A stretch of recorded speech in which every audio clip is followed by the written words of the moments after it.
There we are. Welcome to this really important session in the Anti-SLAPP conference. And I have the most wonderful panel of women for you tonight. So let me just start by introducing myself. I'm Helena Kennedy. I'm a lawyer of many, many decades standing, and I'm a member of the House of Lords. So it means that I'm a parliamentarian, and so I raise issues concerning matters of law. And tonight we're going to be talking about something that's very close to my own heart, which is the ways in which women particularly, I think, experience a certain kind of lawfare, a sort of warfare using law as a weapon. And we know that that happens in relation to women as journalists and so on, but it also happens in relation to sexual matters. And I just wanted to give us a little bit of background to this. The whole idea of having anti-SLAPP legislation and campaigning around these issues is because we know that having journalism, having the opportunities of speaking truth to power, bringing to public attention ways in which there is corruption in politics or abuses taking place in our society and so on is vitally important. And so the whole issue of anti-SLAPP has tended to be around the business of people going after journalists, going after campaigners, going after NGO leaders and whatever, in order to prevent, not to get justice. Like, we've got to be very clear. The whole point of the litigation that is embarked upon by the powerful is rarely to get justice. It's really about silencing. It's about crushing those who might in some way expose what certain people in our societies have been up to. And the people who initiate this stuff are almost invariably the very wealthy. They're politicians, they're public officials, they're wealthy people of business. We've had it with oligarchs, and you've probably been discussing that earlier today. But also corporations seek to do it in order to silence people who are exposing some of their behaviours. And so this is preventing public debate, and so it actually goes to the very heart of freedom of speech. So I want to start by just mentioning that this session is specifically looking at the way in which sexual harassment and sexual violation is one of those things that the powerful often do not want to come into the public domain. And this autumn, in fact, has marked the 6th anniversary of the Me Too movement, and you'll remember that, where it all started with a tweet that created a domino effect where survivors around the world stepped forward en masse and said, this has happened to me too. And within 24 hours, there were 12 million women who said that they also had experienced sexual assault, sexual harassment, and so on. And it really has had a huge impact in the willingness, the preparedness of women to actually break the silence. And breaking the silence has been vitally important because, as we know, women have often been silenced in telling about what has been done to them. And we know that when it comes to matters of sex, they almost always say that women are lying, or that they consented to it, or encouraged it, or even instigated it. So I wanted us to start tonight by telling you about these fabulous women that are on this platform with me. To my left here is Nina Cresswell. Nina is a freelance writer. She successfully defended a landmark libel case against a guy who was a tattooist who sexually assaulted her, and then sued her for defamation when she named him online. The judgment was handed down in April of this year, and it suggested for the first time that for the protection of other women and abusers' accountability for their abuse, it was vital that the litigation was halted, and so basically that you can have a public interest defence even in cases of that sort. And so I'm going to start with Nina in a minute, but let me introduce everyone else. Rosamund Urwin is the media editor of the Sunday Times, and she led the paper's recent investigation into allegations against Russell Brand, and she was previously a correspondent on Brexit, and in fact, as you know, Gina Miller, who brought cases in order to have our Parliament continue to do what it's there for. She herself was subjected to incredible pressure and horrible harassment online. But Rosamund is an award-winning fine journalist, and she'll be able to tell you about how she's seen this kind of thing up close and the problems about trying to expose something like the behaviour of someone as famous as Russell Brand. And Jennifer Robinson, my colleague in my chambers at Doughty Street, is a fabulous lawyer, and she has written a great book, and it's here in front of us just now, which is really about, very specifically, the ways in which women are silenced, and women as journalists can be silenced. And we've seen it with Maria Ressa, Carol Cadwallader, and others that you've heard from today. And that's not to say, of course, it doesn't happen to men. Of course it does. But there is a particularly vicious and vile way in which women experience these things. So this, her book about the experience of women and the silencing of women is a really, subsequent to the Me Too movement, really important book about the legal backlash that there has been in recent times once the Me Too movement got going. So I'm going to start. Oh, and there's my great friend over there. What can I tell you? Zelda Perkins, let me tell you, is... she's a very old friend of mine, and we've known each other really ever since the whole business of Zelda, you starting the campaigning around non-disclosure agreements, because after Harvey Weinstein was exposed as an abuser and as a sexual pest and well, everything that we know about him. Anyway, all I can say is that Zelda Perkins did the thing that I think really broke one of the big taboos, which is that law is used often by law firms to really sort of take women out of the battle by making sure that they are pressurized into accepting a non-disclosure agreement under the most ridiculous of conditions, not to talk about the things that have happened to them. And silencing is an official way of silencing.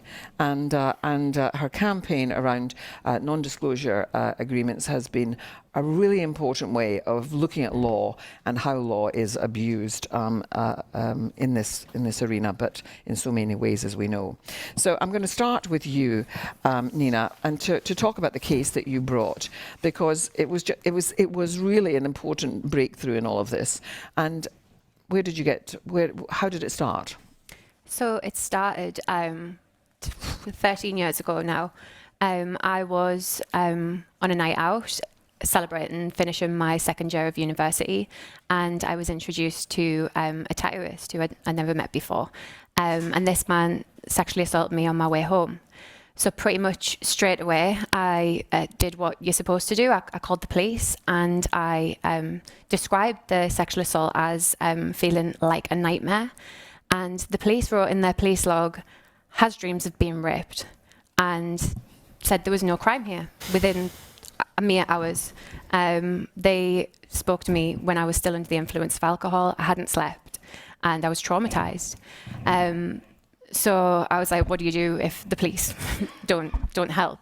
I spoke to friends and family about it. I tried to speak to his mutual friend who'd introduced us. He didn't help. And I even tried to get CCTV and do the police's job for them. And ultimately, I just became completely despondent. I was 20-year-old. I didn't know what to do. So I buried it. I completely pushed it down, and I pushed it down for 10 years until 2020. And obviously there was the Me Too movement. Specific to this case, there was a growing concern about sexual assault in the tattoo industry. It was so prevalent that it even had its own hashtag, Tattoo Me Too. And every time I went online, I was like, there's another tattooist being named. And I knew this guy. I can say his name now. He's called Billy Hay. Feels weird to be even able to say that anymore. Yeah, but I'm allowed. He was very active. He's in the tattoo world. He's got a big following. Yeah.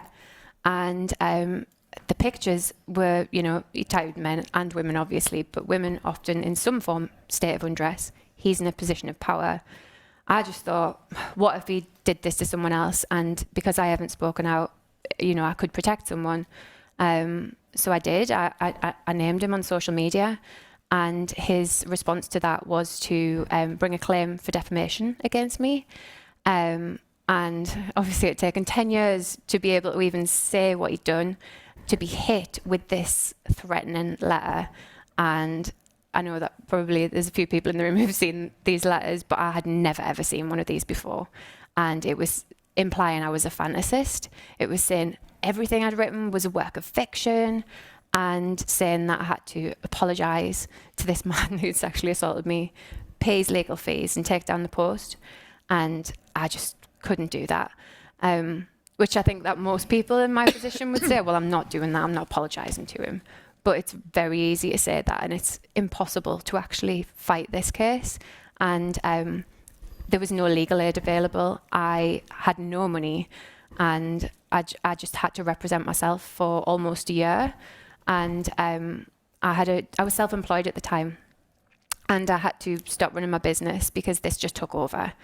I was, trying to understand libel law. I'd done a tiny module at uni on media law, but that doesn't prepare you for this. And I wrote my own defence, keeping up with the court deadlines and just all the craziness of it. It was just a full-time job. And eventually I had to get another job because I couldn't pay my bills. So I did get a job, and I'd work till 5 there, come home and work till like 1 o'clock in the morning. And I was that shattered that I would be sleeping in my car on my lunch breaks at work because I was just so exhausted. And just when you think it can't get any worse, he also reported me to the police for harassment at the same time. So I would be having them at the door, I'd have to go to the station to give interviews. And then his partner, who I had gone to before, pre-publication, to ask her to help me make sure the studio was a safe place so I didn't have to speak about it. I sent her 2 emails and she reported me for harassment. So I had 2 police cases and the civil case. And it was coming at me from all angles, and it was just completely designed to destroy me, and they wanted me to buckle. And I very nearly did. I almost did not survive the whole thing. And eventually I found a woman called Tamsin Allen, who's a brilliant media lawyer. And she was working with the Good Law Project, and they helped me crowdfund my case, which was impossible, it felt like, as well, because you have to be painstakingly careful about everything that you say in that. And I remember having to come down to London to record the video to, the plea for help. And I will never be able to watch that video again because it's so painful, because every single word I'm saying like this, because I'm agonizing. I'm like, is it safe to say this word? Is it safe to say this next sentence? But anyway, we got the money, we raised the funds for my representation, and we fought all the way to High Court. And in February this year, we had the trial, and that was 4 days. And I was cross-examined for 4 hours, which was brutal, to be honest. I was publicly accused of being a liar. He brought up personal details. He brought up past experiences that were really painful and completely irrelevant, and he wasn't allowed to bring up. And it was really grim, and I didn't think we'd win, but we did. And we won on a truth and a public interest defence. And the judge said it was in the public interest because, and I'll just read this out, because of the prevalence of abuse in the tattoo industry, the need to protect women, and the failure to prosecute sexual assault cases. And she was very trauma informed. Who was the judge? Tell everybody. Justice Heather Williams. She was fantastic. Mm-hmm. Who was in Doughty Street? Doughty Street, yeah. All the best. And my barrister was Jonathan Price as well, with the Doughty Street. Yeah. Team Doughty. Doughty Street. Anyway, write it in your diary if I'm ever in trouble. Anyway. Yeah, he was fantastic as well. And yeah, she didn't attach significance to any of the minor inconsistencies in my account, because when you're sexually assaulted, it's very fast, it's very traumatic. And she said, just because there's some minor variations, it doesn't take away from the fact that this sexual assault happened. I think I said in a text to a friend I was wearing a skirt, when I was wearing shorts, and I said shorts and everything else, little things like that. She said that, you know, it didn't matter.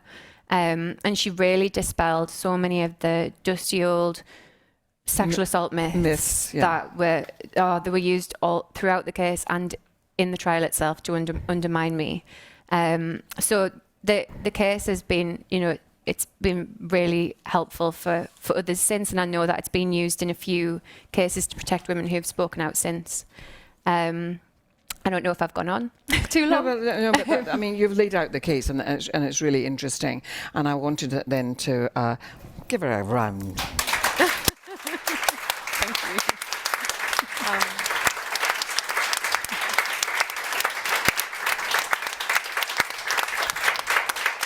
But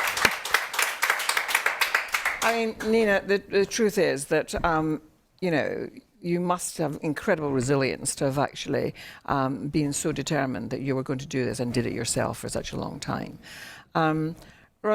Rosamund, tell us about doing it as a newspaper person trying to expose a powerful people like Mr. Brand. So before I came here, I actually sought legal advice on what I'm allowed to say on a Russell Brand investigation.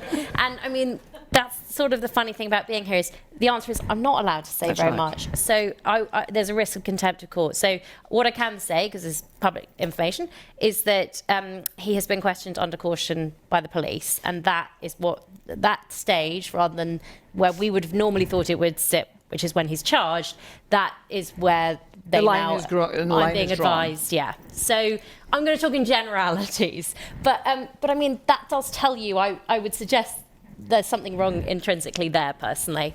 You know, I understand nobody wants to mess up a criminal case. And you know, we have to be cautious as journalists around what we say. But I think that there's a lot of, I mean, these stories obviously are incredibly challenging, and they rest on people like Nina being exceptionally brave, and mostly obviously here we're talking women, but you know, we've obviously had other cases where the victims are male. It is incredibly difficult, partly because the bravery it takes, because the power dynamic, you know, there's always with these stories such an imbalance in the power, you know, fame, wealth, power, influence, you know, who they know, a following, and I think a following is a really interesting new sort of thing, and a specific kind of following, in that, you know, we've had a couple of people, this also applies with Andrew Tate, doesn't it, where the person has sort of captured people, told them that everything that the mainstream media tells them is untrue, and then, wow, when the mainstream media actually, you know, does the difficult investigation that takes a very long time and tells you what that person is, oh wait, there's a whole bunch of people they've told not to believe it. So yeah, I think that's a sort of new dynamic with this. One of the things I wanted to mention in terms of how difficult these stories are. Somebody said it really well just after our investigation was published, and I'm just going to steal that, which is that we don't have a freedom of speech law in this country. We have laws around reputation, and I thought that's exactly what it is. You know, I've always argued that Me Too hasn't happened in quite the same way in the UK as it did in the US because of our libel laws, and so because obviously the difference with the US is, in very simplistic terms, obviously we've got a lawyer, so I'm just going to explain it in journalism, layman's terms, but please correct me. But essentially, the onus is on us to prove that what we've written is true. Obviously, we might have a public interest defence, but if we were sued and we pursued a truth defence, the onus is all on us, as opposed to someone proving that what we said wasn't true, which would roughly be what would happen in the US. And I just wanted to give an example, which one of my colleagues did, which is Charlie Elphick, a Conservative MP. I think he was named in about 2019 by my brilliant colleague Gabriel Pogrund as having been accused of sexual assault. And he was suing the Sunday Times from prison. Now, he eventually dropped this case, but I think the cost, and Gabriel wrote a brilliant article about it, which I'd advise you to read, but I think the cost was something like £500,000 for the paper. And, you know, those things are wounding financially, and you've got to have, one, phenomenal lawyers willing to help you. I mean, none of these investigations would get out without our lawyers, and most of the places most other news organisations are no longer capable of doing these types of investigations. So I'll give an example I can talk about, which is my first ever Me Too story I did was about Ted Baker, and the boss there. It's always described, and it's actually quite frustrating as a journalist, but it's always described as sort of enforced hugging policy that he had. We actually accused him of much worse than that, which he had done, but the hugging was quite publicly known about. There was a thing on the floor, which if some poor, and it was like 19, 20-year-old women walked over it, he would go over and be like, oh, you've walked over the hugging sign on the the so now I get to hug you. I mean, it was gross. But he was accused of worse things than that, allegations, obviously. But anyway, that story was sort of known about for years and years, and a colleague someone I went on to work with, but had tried to do that story at a different publication, and there was just no chance of it getting across the line. The one thing I wanted to add as well is the police in this. A lot of people always say with these stories, oh, why didn't these women go to the police? And the problem is, sometimes they already have, I would add, but the problem with that is, as soon as they go to the police, they can't talk to the media, so they are effectively silenced, right? The police, we're obviously aware in stories that we've done where they've been told you can't talk to the media at all.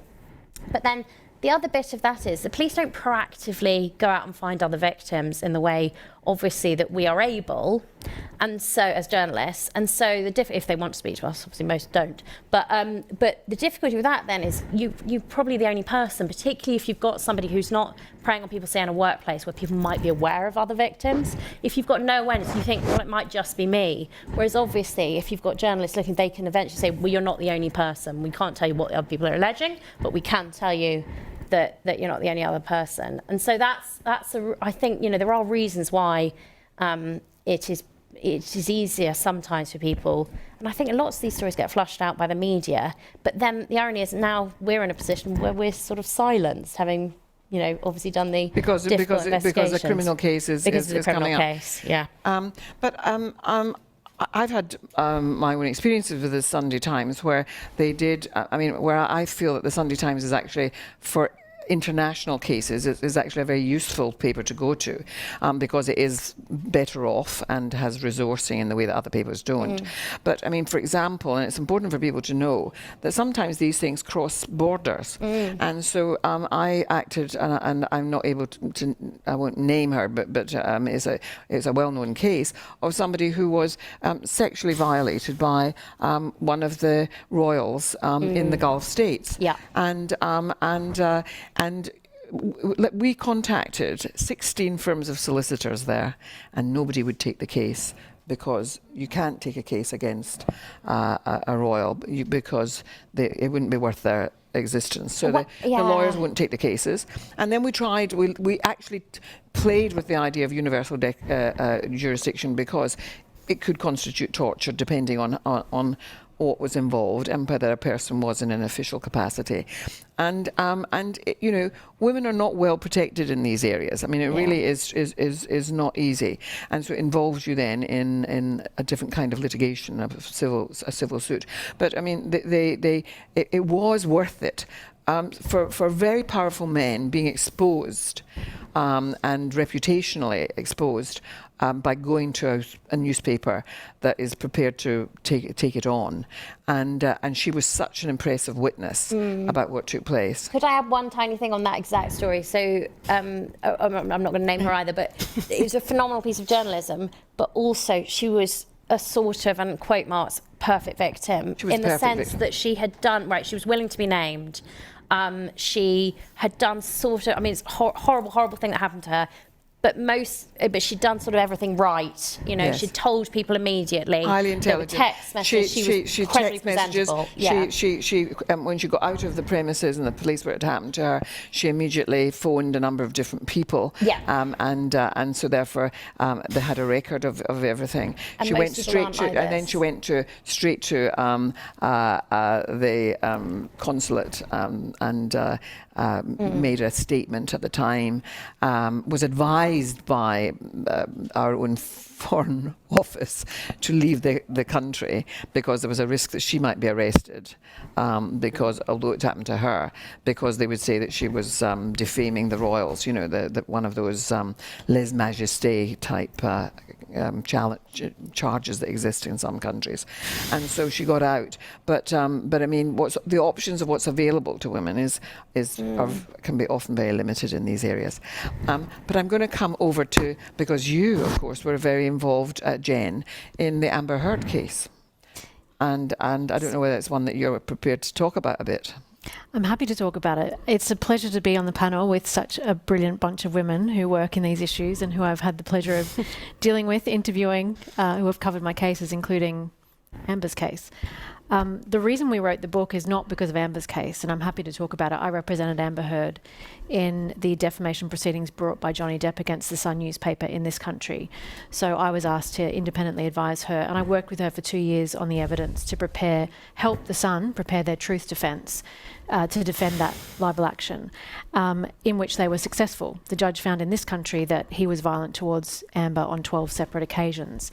Of course, then he sued her personally in the United States, which by rights has a more difficult standard of proof. In this country, the burden of proof is on the newspaper or on the defendant to prove the truth of the allegation. In the US, it's reversed. And even though the Sun had won here and the judge had given a long, incredibly impressive, meticulous analysis of the facts to reach the conclusions he reached on truth, a jury in Virginia, where the standard was supposedly higher, found the opposite, which is astonishing to me, and is a real example of how the kinds of tropes that Nina referred to, that the judge in Mrs. Justice Williams in her case was able to ignore, those kinds of tropes sadly still work in front of a jury. And as Helena knows from her important work, in this country in criminal trials, we have jury directions that are given to a jury to advise the jury not to buy into any of these stereotypes. So what is a perfect victim or a real victim, what's not? None of that happened in the Depp v. Heard case, and we've all seen the outcome. But Amber's case, I mean, we started writing this book. I mean, the case in this country was, I think, a really good example of where it works, but it's a very expensive process. So I was already working on this issue and concerned about this issue long before Amber called me to represent her in the Depp case. So what we were seeing in our practice, and the reason we wrote the book, is because in the post-Me Too world, there's this perception that women can speak out online, it's a safe space to speak, and that we can talk about our abuse, we can talk about it openly. This is just not the case. And what we were seeing in our legal practice is so many, I work advising in-house, I've worked in-house at the Times and other newspapers, helping journalists to break these stories. And before Me Too, I was constantly frustrated because you'd have stories spiked because there wasn't enough women accusing this particular man. Hence the title of our book, How Many More Women? How many more women have to make an allegation against a man before we can print it? When in a criminal context, we know that one woman's testimony is enough for a higher standard of proof, beyond reasonable doubt, and we can send someone to prison for that. But when it comes to printing something in the newspaper, we suddenly need more than one woman. Why is that? And so then post-Me Too, suddenly newspapers were rushing to publish these stories, which was a good thing. But actually, what I was seeing, it was great that suddenly women were encouraged to speak out. It was great that newspapers were finally reporting these stories. The breaking of this cultural silence. But the breaking of the cultural silence then made more visible the legal tools that already existed in our legal system. And then were suddenly being weaponized to silence women again. Get back in your box. We don't want you speaking out about this. And so we were seeing this in our practice. So, of course, what we see in the newspapers, Russell Brand investigation took how many years? I worked on it for 4 years, but I did have 2 babies in that time, so it wasn't all. It wasn't full-time. Discounting maternity leave, that's still a really long time. This wasn't, these things are open, the Harvey Weinstein thing, an open secret. The Russell Brand, open secret. Why is it not getting into the newspaper? And we were frustrated because we were seeing journalists self-censor, stories being spiked, women self-censoring. For an individual woman, and we've heard from Nina speak so powerfully about what it's like as a survivor to be sued, if you get a legal threat letter, you can't, I probably could, I'm a barrister and I probably couldn't afford to defend myself. If you are on a basic salary in the UK, you cannot afford to defend yourself. And what do? When you get a legal threat letter? You go silent. You back down, yeah. You back down because you can't afford it and there's no legal aid. So we were seeing this problem and we thought we've got to write about this. And we were actually sparked, since we're at a SLAP conference, we should talk about the fact that these actions are forms of SLAPs. And we're seeing women self-censor, journalists self-censor, NGOs self-censor, women's frontline services, rape crisis centres. I have advised the Women's Equality Party, rape crisis, individual women, journalists, newspapers, all struggling to be able to talk publicly about sexual violence and domestic violence. Now, why is that? Violence against women is one of the most prevalent human rights abuses in the world, probably the most prevalent, 1 in 3 women. If we can't talk about it, we can't deal with it. And so the premise of our book in looking at this was the ways in which these primarily defamation claims, but not just defamation. So what women need to understand is the moment you are assaulted, sexually abused, suffer domestic violence, the law regulates what you can say and when and to whom. So on this panel tonight, Rosamund can't speak about a case which she's written about in the newspapers. Why is that? If you're assaulted, you decide to go to the police. The moment you go to the police in this country, it's not true in other jurisdictions. If they start to investigate, privacy protects him. You can't speak to anyone about it. You could be injuncted for speaking to a journalist or speaking to your friends about it. So you could be injuncted from speaking, you're silenced. If the police decide not to prosecute, which in this country only 1% or 2% of cases are ever successfully prosecuted, so we're effectively seeing the decriminalisation of rape. If you then go to a journalist, they'll think, well, the police didn't investigate, so shall we put this to print because it's a defamation risk? And so the cost risk then of speaking out is huge. But of course then, we have great journalists who have legal budgets who then investigate, and sometimes it's their very reporting that results in the publicity and what we call the shaking the tree effect, where more women come forward. Other women. And that sparks the police to actually do their job. And then what happens? Yeah, You're I can't talk about it. If they decide to prosecute, contempt laws kick in. And I want to show you a page in our book because we wrote about a very famous rape trial in Australia. A woman accused a man of raping her in Australian Parliament House. And because this went to print when the trial was ahead, this is what the book looks like. So we were asked to remove her story from the book because of the contempt risk because he was on trial. And we said, no, we're not going to do that. So we're the first book in Australia and probably globally that decided to redact it instead of removing it, because I said, I'm not censoring her story. I want readers to see exactly how the law silences. So Rosamund, you need a big redacted by your head, by your face. This is a huge problem. And in fact, the fellow in that case is currently just finished being cross-examined in a defamation case that he brought in Australia. So, this cycle continues. The thesis in our book, and we interviewed women around the world, is that this is happening everywhere. We interviewed women and journalists, largely women journalists, because it sadly is typically women journalists who report these stories. It shouldn't be, but it is, women doing the work, as ever. We showed that across jurisdictions, geography, legal system, cultures, this is happening everywhere, which means it is a question about gender. These defamation claims are absolutely a slap. And just to conclude, and I'm happy to answer questions, one of our theses in this book is that women speaking about domestic or sexual violence is a matter of public interest because we can't deal with the problem if women aren't coming forward.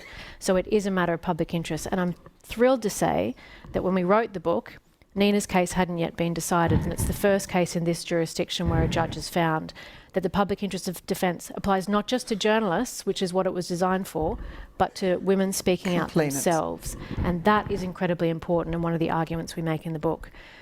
But it's disappointing to me in this country that we're finally having this law reform conversation about introducing anti-SLAP legislation, but what is it covering?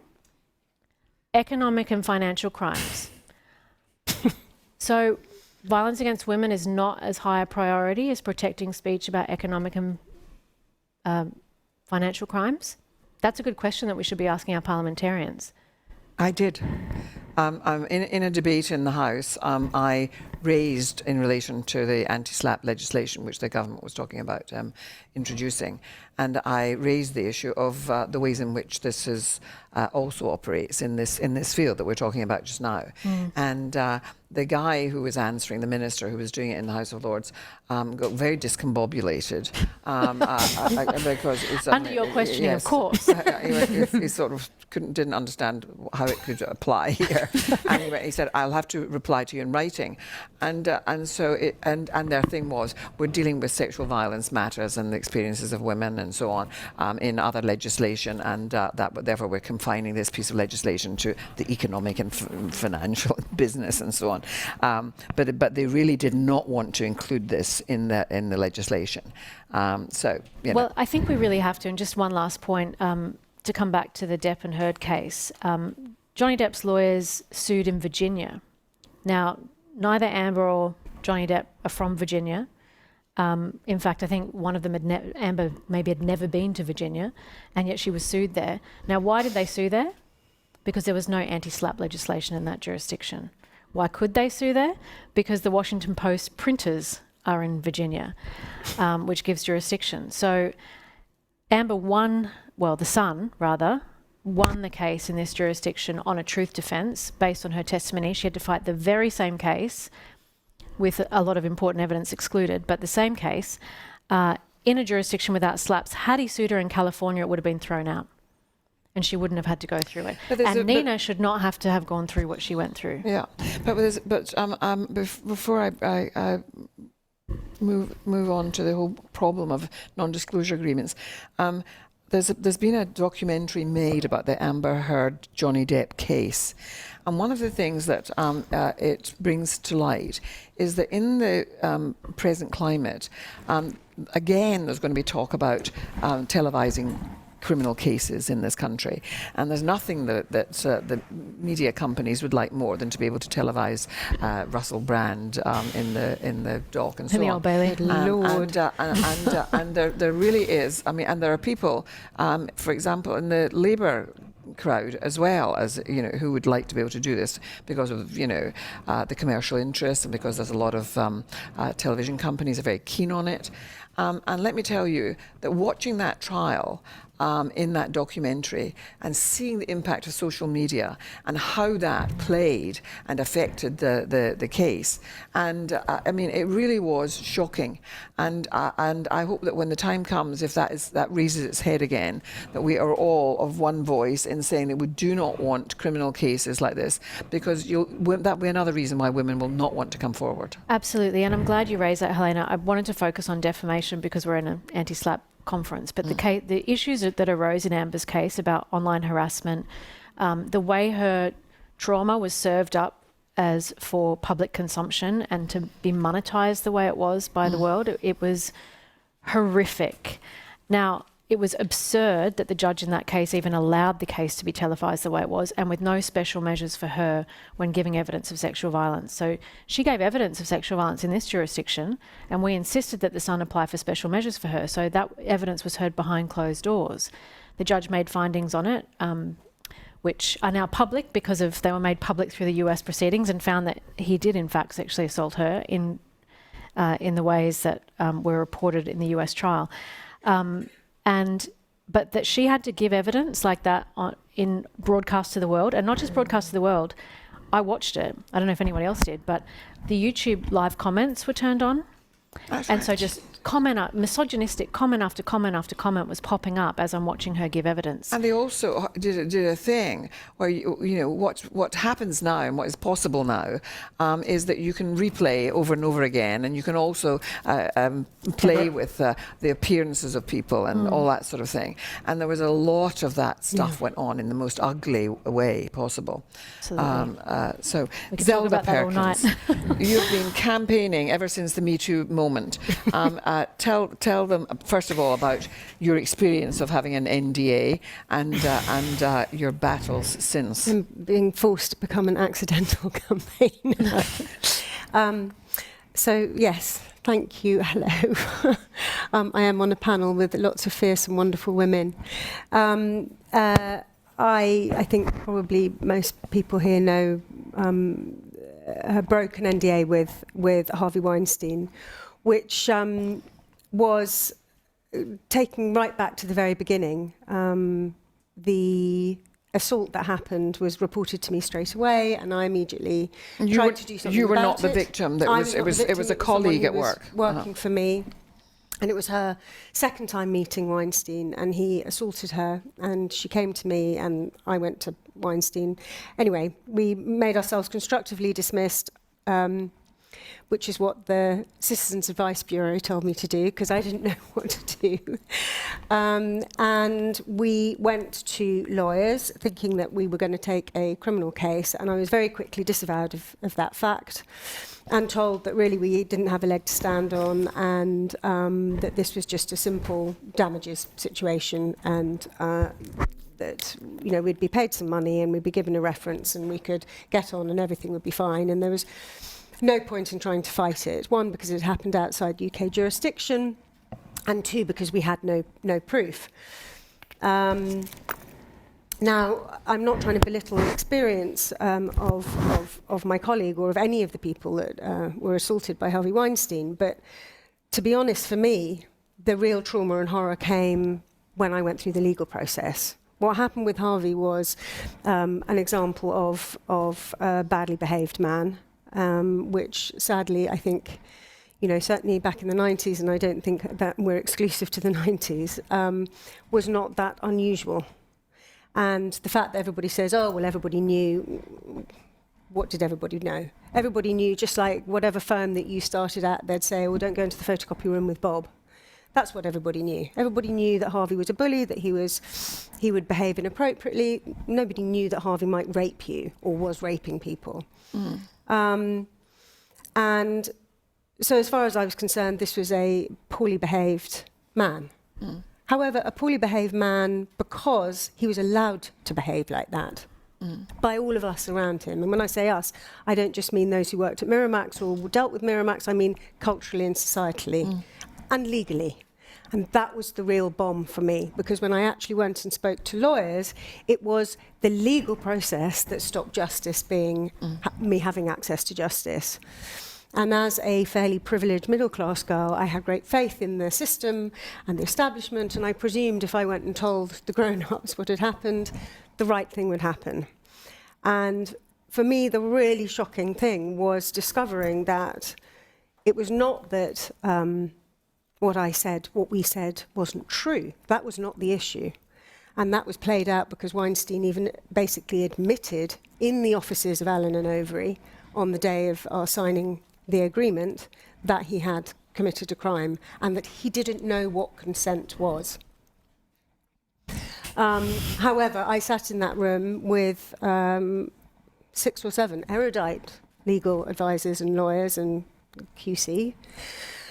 And at no point did anybody in that room tell me the agreement that had been negotiated, which included clauses saying I had to use my best endeavours not to aid the police in a criminal trial, that I had to use my best endeavours not to aid another legal representative in a civil case, that I was not allowed to discuss my settlement with the HMRC, that I was not allowed to speak to a therapist, I was not allowed to speak to my family, friends, anybody about my time at Miramax, not just what had happened, but my time at Miramax, and just to make really sure I wasn't even allowed to hold the agreement. Now, to me, the worst part of all of that was that nobody in that room, none of those lawyers, told me and my colleague that the majority of those clauses were unenforceable. They were clearly unethical, but there didn't seem to be anything to do with ethics in that room. It was about power. It was about who had the most power, and that was all that mattered. And at that point in my life, I didn't know that you could buy justice. I didn't know you could buy the law. I sort of presumed that all law was out there to be seen. Anyway, I tried to break my NDA endlessly. I'm not very good at keeping quiet.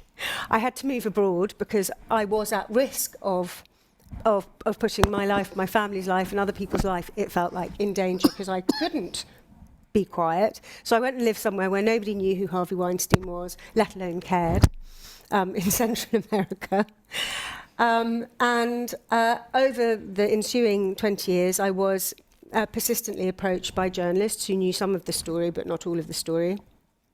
And I have to say, on several occasions, I told the story, hoping that it would find its way out. That it would find its way out. And it never found its way out. And then I think the most recent time that happened was in 2013. For any of you who followed the story, there was an Italian model called Ambra Bratiana Gutierrez, who was assaulted by Harvey, went to the NYPD. They sent her back into a room with him, wired. And they had a recording of him essentially attempting to assault her again. I mean, you can tell me I would have thought it was good enough proof. I happened to be in America at the time and was approached by Ken Auletta, a very well-known journalist for The New Yorker, who I had spoken to before. And he said, we've got him, you know, we've got it on tape. So I went and saw him and I told him absolutely everything. And was hugely relieved because I was like, okay, at last, this is now, you know, the police, the New York police have got him. The district attorney knows. There's no way that this can disappear. Ken wrote the story, went to Harvey, right to reply, called me the next day, and he's like, it's all gone. It's all been pulled. District attorney swallowed it. Amber's has been paid off, and the story's been pulled. And I think at that point, that was kind of the last straw for me, because I felt, okay, the lawyers can't help, the police won't help, the district, you know, these men have more power, you know, it just confirmed everything I had felt at 24. Yep. 3-4 years later, I was 2017. rung, and this is what's interesting, for the first time I was rung by a female journalist. And I'm just bringing that in because it did make a big difference. So thank God there are female journalists who do the work. Because I have to say, my experiences with male journalists, not necessarily their fault, but were harder to trust. And Jodie Cantor from the New York Times was very clever. She rang me, she said, I don't want to ask you anything. I want to tell you some things. And she told me some things that meant I knew that important people were speaking. Powerful people were speaking and telling the truth. So I felt, okay, the right people are now speaking. My voice has never had any relevance in this. And it's very important that I speak up. But I don't need to speak up about what Harvey's done, because it sounds like they've got enough witnesses. The real problem here, and for me it has always been that, the real problem is the system. We have law to protect ourselves from ourselves. Humans are weak. Can't change the individual. That's why we have law. That's why we agree, you know, to stand by these, you know, bits of paper, these words in the air that can't really be enforced. And if the law doesn't work, and if you can buy justice, and in fact what this very clearly showed, not only was he buying justice, but the law enables that behaviour. It encourages that behaviour. Whether it's a Harvey Weinstein or a manager in a McDonald's, it doesn't matter.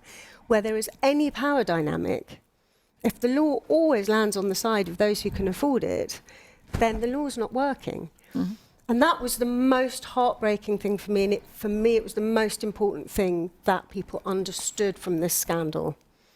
Because it was very convenient for everyone to point the finger at Harvey, the perfect ogre, the monster. We were part of creating that monster.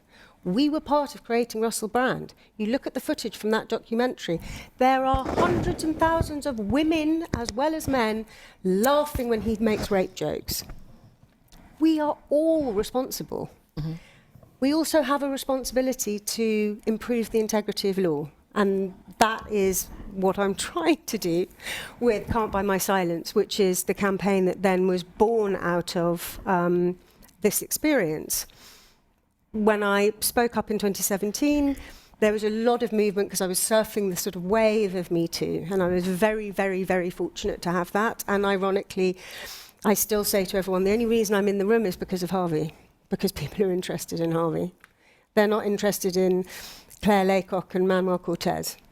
Is anyone interested in that? No. But that's, you know. That's a case that I've just recently been involved in, involving a trade union and a woman who broke her NDA. Broke her NDA, yeah. You know, and actually in a positive light. She broke her NDA. We got them sacked. We got, The TSSA tried to super-injunct and then actually revoked that because the environment is changing and people are beginning to understand that going after a woman who's reporting about sexual assault is not a great look. I mean, weird that you'd have to, have it highlighted. But at the time, Theresa May was Prime Minister, and she was very keen to make change. There was 2 select committee inquiries, a Bayes consultation, recommendations were made to the government, and then a white-haired gentleman got in, and I think a lot of trouble ensued. And all of the work that had been done by the government and the select committees disappeared. I think he thinks he's blonde. Oh, is it blonde? I'm so sorry. Yes, blonde. And we had COVID, which also, had a huge effect on everybody's life. During COVID, I online met a law professor in Canada who approached me with another example of the use of NDAs, which I'm very quickly going to tell you because it just, I think, people understand what an NDA is. I think people now really understand the impact being silenced is, and the fact that it's basically your most basic human right being taken away from you to own your trauma. Your life is not IP that can be bought. That is not. I think it's quite important for anyone who's not sort of been accustomed to how NDAs come into existence. Non-disclosure agreements come into existence where, companies, you'd be working for a company and they made marmalade and they had a special recipe for their marmalade. Then they could make you sign a non-disclosure agreement that you wouldn't take the recipe off and go to another company and let them have it. So it was about protecting intellectual property and the very things. Legitimate. And that's right, and perfectly legitimate and so on. It was the business where it started being used in terms of, covering up for things that were to do with reputation and all of that. And then there's been a big problem because I think settlement and NDA have now merged in people's mind into one thing. Yeah. They are not one thing. Settlements are also legitimate and necessary. There are often cases where, disputes cannot be agreed and you need to settle, you need to draw a line under it. But that settlement and that money is an agreement to not take it further legally. It is not an agreement to be silenced. And this is a problem that even lawyers seem to think that these two things belong together, and they just don't belong together. And everyone keeps saying, oh, well, it's standard. And I'm like, since when did standard become a legally enforceable word? And to cover up crime. Cover up crime, yeah. And also, if it's about fraud, oh, then, that's not okay. But if it's against misconduct in the workplace, then... But so Professor McFarlane, who's the co-founder with me for Can't Buy My Silence, a colleague of hers in the law faculty at Windsor University in Canada, became apparent that he was grooming and harassing a lot of the students. He was duly fired. Great, he left. He was a long-term, very well thought of professor. He was fired, he left, none of the students had wanted to take it further legally. A few weeks later, Professor McFarlane, my co-founder, or co-founder of Can't Buy My Silence, she didn't co-found me, but not yet, I don't think, got a call from a colleague at another university law faculty saying, oh, John Smith's applied to be the head of law here. That's interesting, he's got a great reference, and why is he left? And Julie was like, what do you mean he's got a great reference? He's a sex pest, he was fired. And they were like, no, he's got a fantastic reference. So Julie goes to the dean and says, did you give this guy a non-disclosure agreement? And the dean goes, I can't discuss it with you. So they had a mutual, voluntary NDA. So he was fired, but the agreement was that his reputation was protected, the university's reputation was protected, he gets a reference, he can go off and continue abusing students in another law school completely, with no trail. The trash is passed to someone else. Now, the terrifying part of this story is that he then sued Julie for defamation. And the university would not produce the evidence to show that he had been fired because of the NDA. Not because of the NDA. Now, these are the sort of Kafkaesque double binds that these sort of things do, and it's something I think is important for people to understand, that it's not just the person who signs an NDA that can have their life really affected. You know, in a workplace, someone could sign an NDA. Your colleagues could know. As a colleague, you also need to lie. You also become complicit in a potential, future crime. This is not just about that one individual. And ironically, with my NDA, again, I was in a legally binding situation where I was not allowed a copy of my NDA. When I went to visit my NDA in 2017 to see if there was a way of breaking it, and my lawyer, Razi Miraskandari, who I'm very happy to name as many times as possible, who should have been disciplined by the SRA and has not been disciplined by the SRA, and actually Simons, Muirhead and Burton were the only law firm that came after me aggressively, my own, for speaking the truth. They said, no, there's nothing you can do. I don't know why you're trying to do anything anyway. Harvey's being exposed. And I said, 'cause it's not about Harvey, it's about these agreements. And I said, I think I need a second opinion. And they said, okay, fine. I went to Tamsin Allen. Love Tamsin. Sadly, Tamsin wasn't that helpful, but never mind. Oh, never mind. It wasn't her fault. The reason Tamsin wasn't very helpful, and I'm not going after lawyers, because actually the lawyers aren't really doing anything wrong. We've got broad backs. We don't mind that. The issue is guidance. The issue is regulation. We need to change regulation. We need to change legislation, and we need to change culture. But my agreement, I discovered that my lawyers, Simons, Muirhead and Burton, had signed a professional undertaking, which God forbid you break for whatever moral or ethical reasons there may be, because if you break a professional undertaking, you could be struck off. They had signed a professional undertaking with Harvey's lawyers, Allen and Overy, to say that my agreement could not be looked at by anybody else. No other lawyer could see it, without Harvey signing off on it. Wow.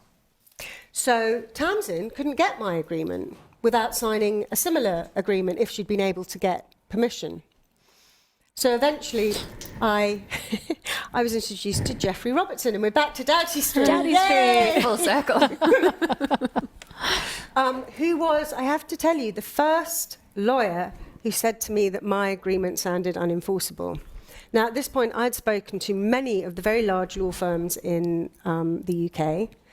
And again, I feel terrible. I feel like I'm going after the lawyers. But it's. I mean, it is about having to sort of think outside of the box. Yeah. Yes. And you have to go to the sort of lawyer who's prepared to think outside of the box. And basically, the idea that you were told in your non-disclosure agreement that you were not allowed to go to a therapist, that you were not allowed to tell doctors or people who might be able to help you with Or not assist the emotionally, police. and not able to tell the police. I mean, that is just. I mean, that in itself is absolutely unenforceable. But I'm absolutely not challenging you in any way. That shouldn't be thinking outside of the box.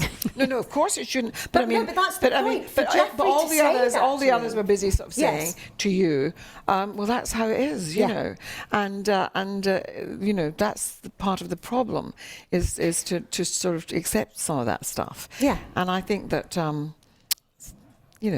you have to go to the right lawyers. Do you have to go to the right lawyers? Which happened to be But down the that's street. a very serious point. Having access to justice on so many levels is very complex.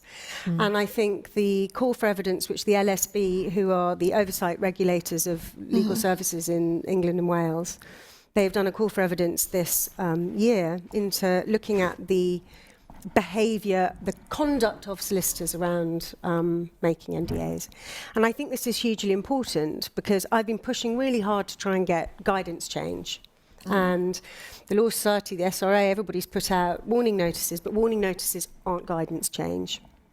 And what they're looking at here is how do we either implement the current rules that are there to aid solicitors to make the right choices. Because actually, nothing that any of the lawyers did in my case, and which is why it hasn't been worth me going after There is a problem in all of this. Yes. And it is very interesting because I had a meeting recently with that was more generally about law and law reform and legislation that's kind of on the stalks to go through Parliament, and the Bar Council is not keen on anti-SLAPP legislation. No, but can I tell you what? Oh, tell us. She's telling us in a secret voice. I am. And I'm going to say it, because if I say these things out loud, do you know what happens? They tend to actually then happen. I had a meeting with Mr. Binier, President of the Bar Council, a couple of weeks ago, and 3 KCs. I was quite scared, I have to say.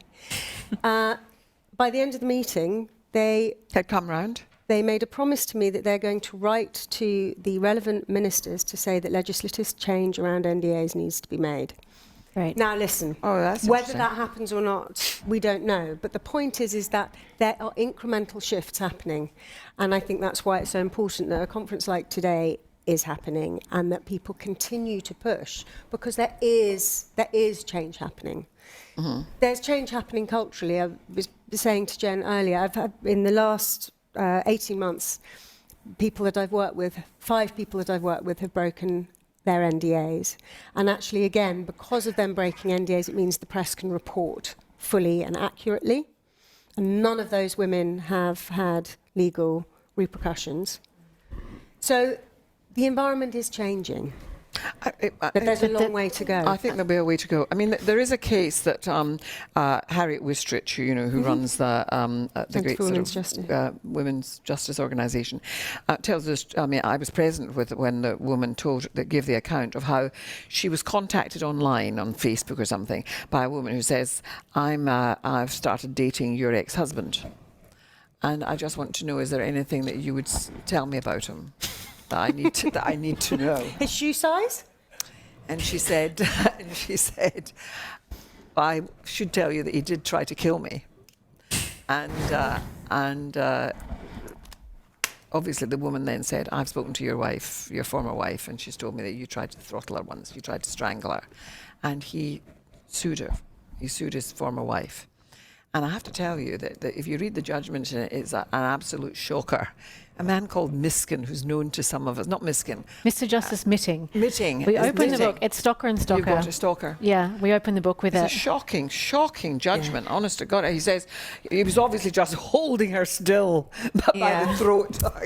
She was a terrible His intention was to silence, not to kill her. So that's okay. She said he tried to strangle me, and the judge said the meaning of that, Jill Phillips and I were talking about the problems with determining meaning in defamation cases.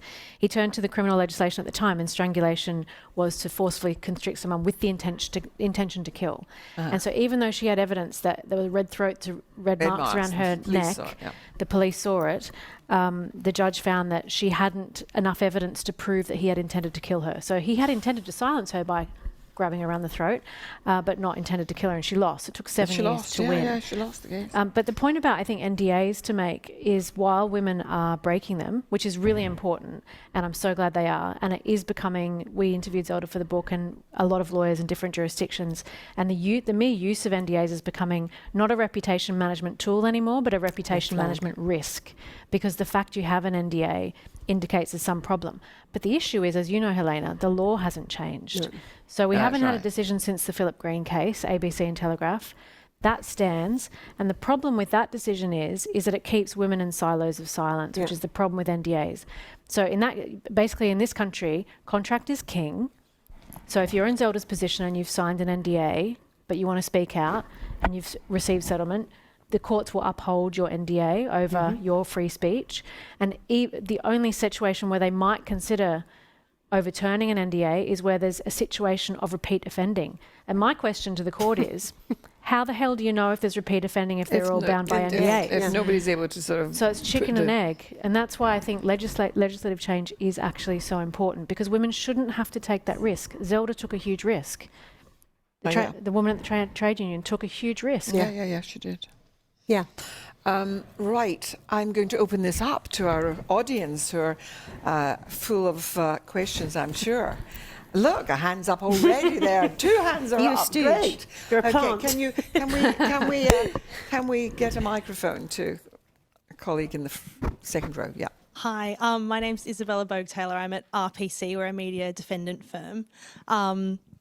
I have kind of 2 questions, but I don't want to hog my question asking. Give us them both and we'll work with them. The first one is about what we were kind of talking about, needing legislative change. I think at this conference, what we've been talking about is using new legislation like the Economic Crime and Corporate Transparency Act to combat the existing imbalances in defamation law. But I think one thing that's really come up is, do we just need wholesale reform? And I would be really interested in hearing what you think we could do about the current defamation laws, and they just seem like such a mess. And my second question is, as a media defendant lawyer, the clear importance of reporting these kinds of stories. There's a clear public interest, and it's so important to expose wrongdoing. But how do you balance the tension of that importance with the clear toll that it takes on the women who are having to come forward? Just as from a legal perspective, giving evidence can be really traumatic, and that's a real risk, and they might not even win the case. So when you're having to think about publishing, how do you kind of account for that risk and the risk that you're putting that woman in? Well, who would like to answer that? I can answer the second bit Yes, of that. I please. mean, Jen obviously is much better on the legal bit, but we work very, very closely with the women making allegations, obviously. And one of the awkward conversations you have to have fairly near the end is, well, would you be willing to stand up in court for us if we're sued? That was the person I had that with in particular on this one.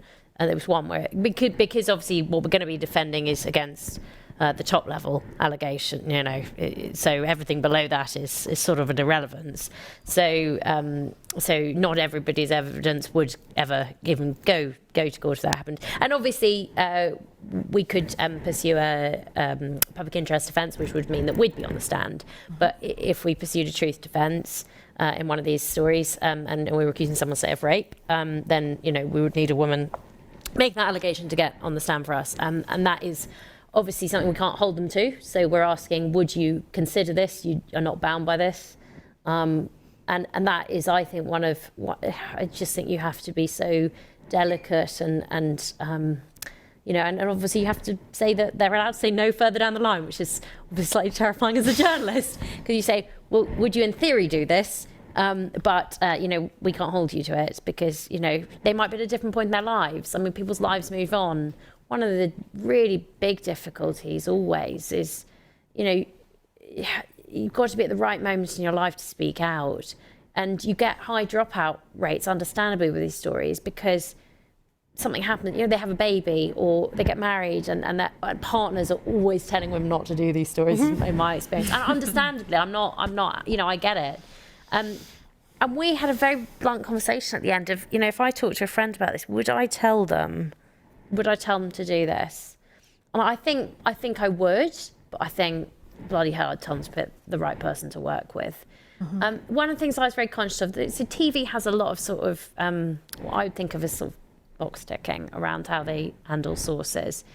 What they actually want, what I thought people want, is they want to know that there's someone who's going to talk to them and pick up the phone. I mean, I did phone calls. I've got a baby, so I was awake at this time. I did phone calls at 3 a.m. I did phone calls at 7 a.m. And obviously some people aren't in the UK, so these were times that I think you've just got to be really available, particularly when someone is taking such a brave and big decision.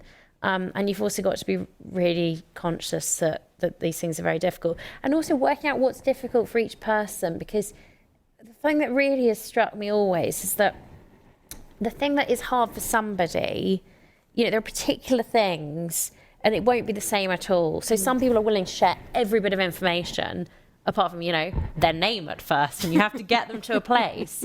They give you therapy notes, but they're not giving you their name. And the reverse is, for some people, some evidence that they might have can feel humiliating or whatever. And I think it's working out and just being very careful But I do think these things are incredibly difficult. One thing, and it's in the title of your book, one thing I always think about this, what if you are the only woman who this person has preyed on? And, you know, and or the other people aren't going to speak out or whatever. But you know, it's no less bad what's happened to you. And your story has almost zero chance, unless you did so-called all the right things, right? Your story has very little chance of getting out there. And that's devastating. You know, I had obviously people approach me where I haven't been able to do their stories. And, you know, you've also got to be, I think, very kind in those situations. But there's just no good way. And you can feel awful as a journalist. I'm sure there were lots of journalists on Harvey Weinstein who thought they would go to their grave knowing that. And you know, there are, you know, the Savile case being another example of that, where, you know, somebody said to me about a person that I can't name, that they thought they would be on a panel, you know, talking heads saying, yeah, we all knew in journalism, but we couldn't do it. So, yeah, that, I don't know, I think just always being very careful, but I think it's even worse for the people you can't take it forward if they really want to do it, probably. Anyway, sorry, let me hand over to Jen, because I feel, yeah, I only answered a tiny bit of your question. I totally agree with you in the sense that, like, I've worked with journalists to break stories, and the amount of hand-holding that needs to be done legitimately to do it ethically, it's a huge investment of time. And it's so heartbreaking when you finally get them to go on the record and the story gets spiked. And that's because of our laws, because the defamation laws are so tricky. So I will speak briefly to some reform ideas. One is obviously anti-SLAPP legislation. I think it's so important, and I mean, in this context, many of the women we speak to who are sued personally for speaking about their experience of abuse by their alleged perpetrator experience this as a form of continuation of abuse. So it's not just about their free speech, it's about, it's a form of abuse. So to call it a slap is a double meaning in this context, but it really is incredibly traumatic, as we heard from Nina, and that's when you have a survivor sued. And it's awful because then, you know, he's initiating a case, and I say he because it's typically him. Find me a case where a woman is sued for defamation to stop people speaking about her sexually assaulting someone. I dare you. You know, these cases are trying to shut down conversations and to stop people from speaking out. But they're starting it, not the government, so it's not like a criminal prosecution. They have court-mandated access to your medical files, to your communications with friends. They know where you're going to be at any particular time. You are receiving constant letters from their lawyers. Women find this as a form of continuation of abuse. This is why this takes it outside of the normal realm of to me, any other case where you've got a defamation case. Now, obviously, it's also traumatic for journalists to be sued because your whole professional reputation is on the line. You're taking up your entire media organisation's budget, and it's difficult. So anti-SLAPP legislation. Reversal of the burden of proof is a good one. Yeah. To reflect what the First Amendment in the United States. I think that we also need to talk about costs and damages. So we actually make a proposal in the book. Where are the damages for Nina for having been silenced for however many years she was silenced?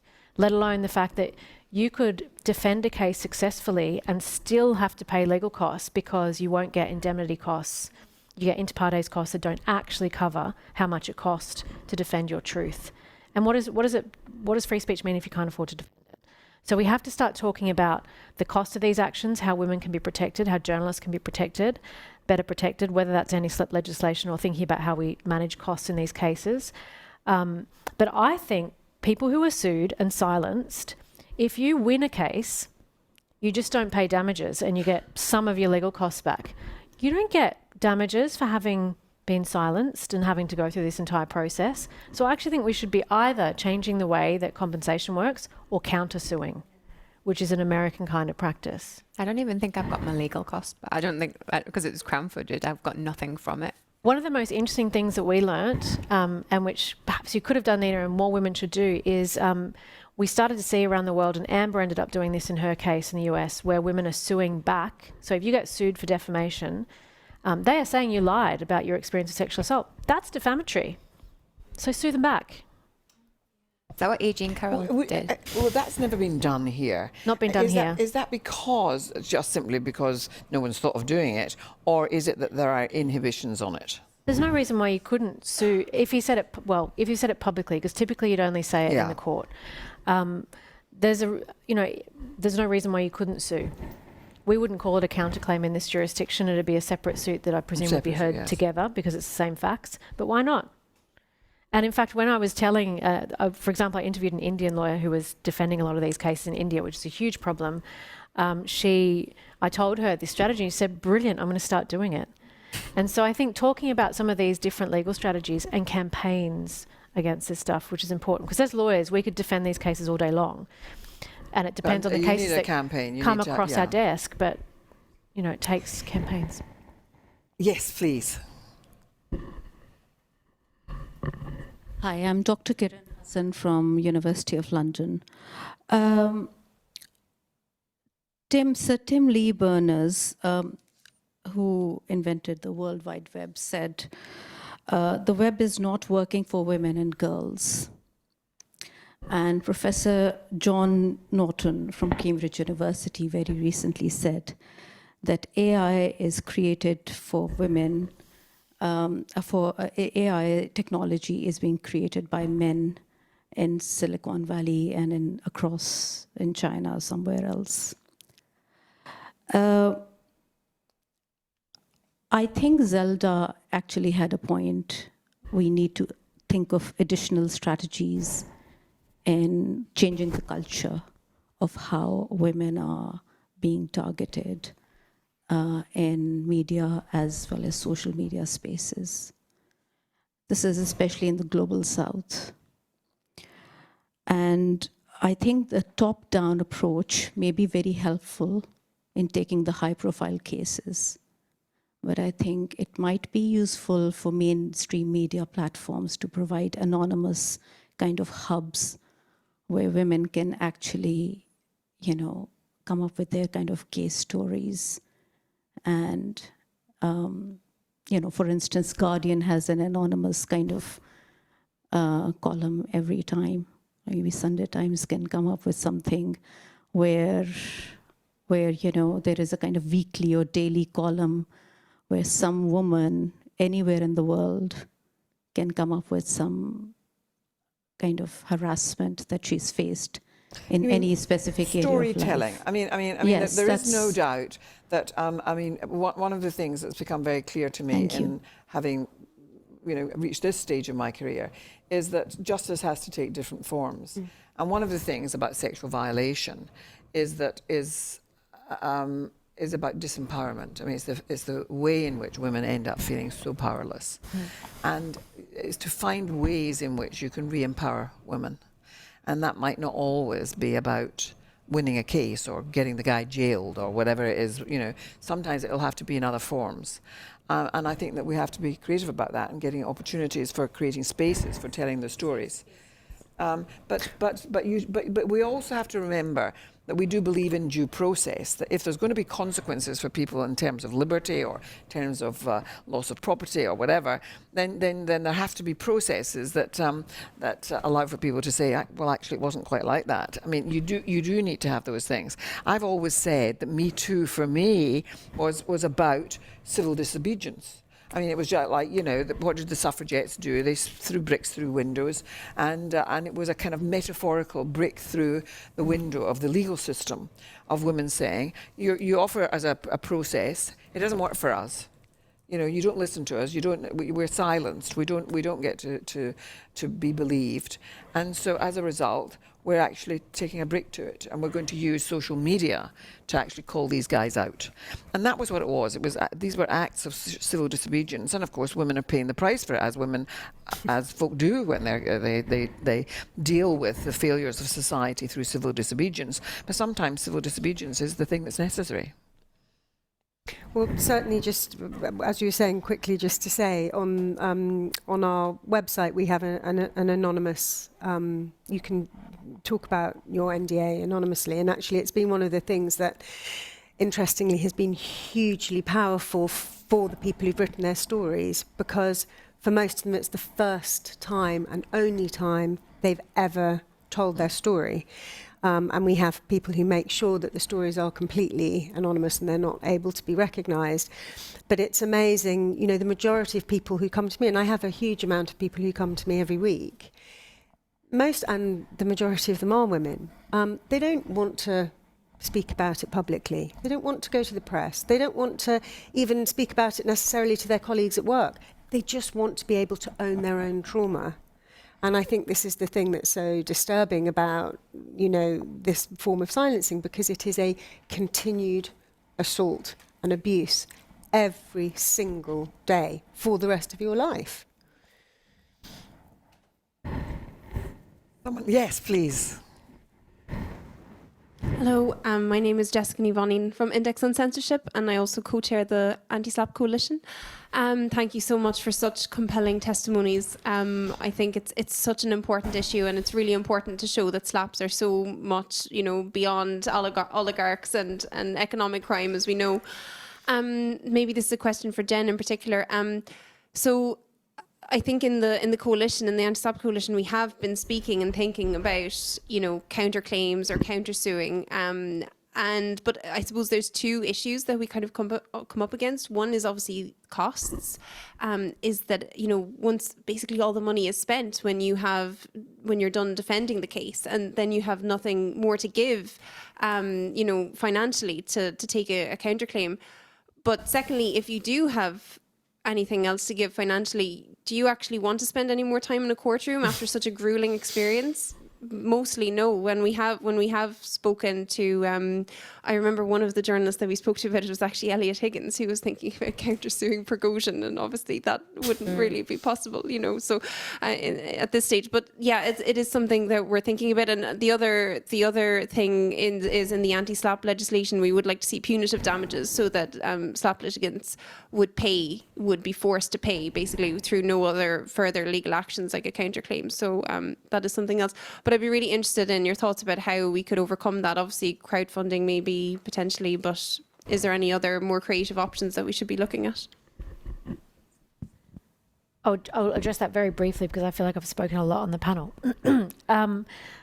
If you were to, the way that countersuits are heard in the United States, for example, is they're heard together, because you're dealing with this, at least in the example I use, if you're talking about, it's defamatory for you to say that I raped you, and she says, well, it's defamatory for you to say that I lied about it, you're determining the same fact. So had Nina countersued, she would have just said, it's defamatory for you to say that I lied about this. The judge would find the ruling in the defamation case in her favour. She won on a truth defence. Therefore, she also won to say that you defamed her by saying... And she might have got compensation then, yeah. Do you see what I mean? So it actually is... Now she tells you. The context in which I'm talking about it is quite narrow. So you're not countersuing them for something else. You're countersuing on the same facts. So the same factual determinations would determine both claims. So in the sense, it wouldn't increase costs if it was heard together. So I actually think it's something interesting that we should think about. But I think what would be better is we actually need to think about this in a broader context, in the SLAPP context, because it wouldn't always work out that way. So a question from online. Online question, yes. Yeah. So this question says, what does the panel advise those of us who've experienced similar things to Nina to break down the huge barriers to speaking out? Presumably the best advice is not to roll the dice by posting on social media, given the suffering Nina experienced. What can we do in practical terms instead? Okay, well, I mean, who would like to answer that?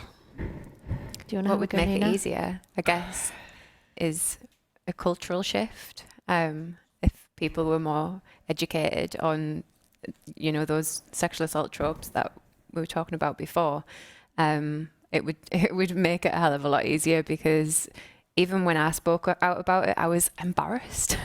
I had like colleagues on my social media, I had my family, I had my friends, and I was like, but that was my only way to do it. And I just thought, oh God, people are going to think like, she is like shouting about this and causing bother. And, you know, people who loved me were like, Nina, you need to stop. You can't do this. This is too dangerous. And I think if they understood, you know, why this is important and just how many women it happens to, you know, I think it's 1 in 4. Well, and I think that's a really common experience. I mean, I know when I was thinking about speaking up, I actually stopped talking to people about it, because nobody advised me to speak up. Yeah. everybody said don't do it. Listen, that's the commonplace, and I think that it's important for us to recognise it, is that it's not just about women just now saying we don't trust the police and the justice system, and therefore we're not going to go there with our complaints. Their own families will say, you know, do you really want to do this? Do you want this to be the thing that people think about when they hear your name? Yeah. Do you want this to be the defining thing about you? Because the truth is that if you do decide to go down the road of taking a case and so on, then that becomes a risk. And for many women, I mean, their families will say And we're both speaking out from a positive, you know, we've both had, both of our stories could have ended so differently. And I think I probably only have just stopped feeling nervous about even the press turning on me, because the whole way through I was like, any minute they'll turn the tables. I'll be the enabler, I'll be the baddie, I'll be the liar, I'll be the groomer, I'll be something. And culturally, you know that's going to happen too, particularly when all your friends and family, people who love you or don't love you, are saying you're doing the wrong thing. And then everyone on the internet, when I was crowdfunding. We've come out positively, but there will be, 100 other people who haven't. And I think, that's the real difficult. Well, and Amber's an example of having both. We definitely need cultural change, but just to answer the legal question, is that take legal advice, obviously. Nina's decision in her case is really important. If you speak out, you will have a truth defence, you will be protecting the public interest if you're speaking about it in the context of the broader problem of violence against women. But as women come to me all the time, they'll say, but it's true, he can't sue me, can he? Absolutely, he can sue you. and it's really expensive. And it shouldn't take colleagues of mine like Jonathan Price, who defended Nina, who is a brilliant barrister, again at Doughty Street, who has done most of the it's not just the women at Doughty Street. Exactly. Jonathan Price. We've had Jeffrey and Jonathan have had a shirt out. Jonathan has acted in most of the cases involving domestic violence. Stocker and Stocker, and in Nina's case and in others. But it shouldn't take lawyers who, out of the goodness of their hearts, who will fight these fights and hope to get costs back if we win. That's not what it should take, but it could be very, very expensive. And that's before we start about the cultural stuff. So please take legal advice before you do it. Good. Sir. Well, the lawyer will always tell you no. Can we bring the microphone? Because I'm going to have to wind it up. We're getting to our last 2 minutes.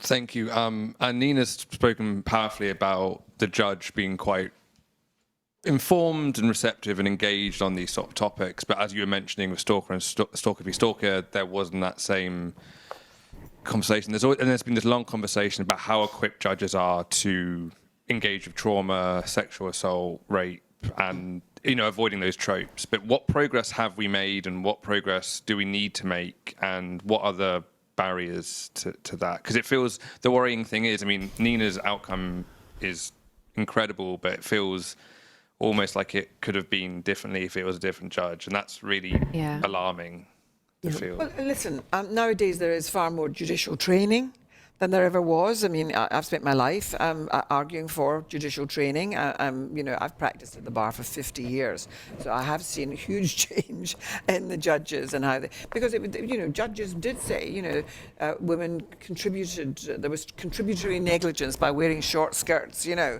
deserved to be raped. Incredible things were said in the old days. That's all gone, but we still have. It is interesting that if you're in a sort of world, and I think our chambers is a world where the discourse means that you're learning all the time about complicated things, and that we sit and discuss those things, then the men as well as the women are well versed in the business of trauma and repeated trauma and so forth. And so I don't think. I think that it's about having as many, as diverse as possible a judiciary. I think we would all agree with that the more you have, and not just have some women in there, because women can learn to do things, to play the game just like the guys, and actually can see the world through a male perspective too. But if you have lots of different kinds of women and different kinds of guys, and gay folk and straight folk, and and people from different minority people's experience, the more varied the experience, the better the quality of the discourse, and therefore the better the outcomes. But you'll still get old guys who just haven't got it. They don't get it. They don't know, you know, they're still out there, but we're after them. Lucky we have Helena to go after them. So yes, that we're I've after got a tiny little bit of good news to add to that too, which is that whilst waiting for trying to reform the employment bill, which would trying to prohibit the use of NDAs around misconduct, we've managed to get legislation in the higher education, which has now passed, got royal assent. So it is now prohibited to use NDAs in higher education between staff, students, visiting staff. And that's not just in cases of sexual harassment and misconduct, it's also discrimination and bullying. You know, and that, I think, it's a small step, but it's a big step, and the government has actually acknowledged that people shouldn't be silenced in this way. And also I think it's really significant and important that it's in higher education, because higher education is where you are taking your first steps, nurtured steps, you would have thought, but higher education was one of the worst perpetrators of NDAs. I think they spent 90 million over a 2-year period on silencing agreements. But that is where you're beginning to learn how the world operates. So actually, if we have a new generation of educated students coming out knowing that they can't be silenced, that's part of that change. And I think we are seeing that generally in our society, is that women increasingly are just not going to be silenced in the way that previous generations were. Well, listen, thank you for this wonderful debate and discussion. I've had, as you can see, a most fabulous panel, a great audience, and I hope you've all had a very fruitful couple of days discussing these important matters. And clearly there's a need for legal reform. So thank you all, fabulous women. Thank you.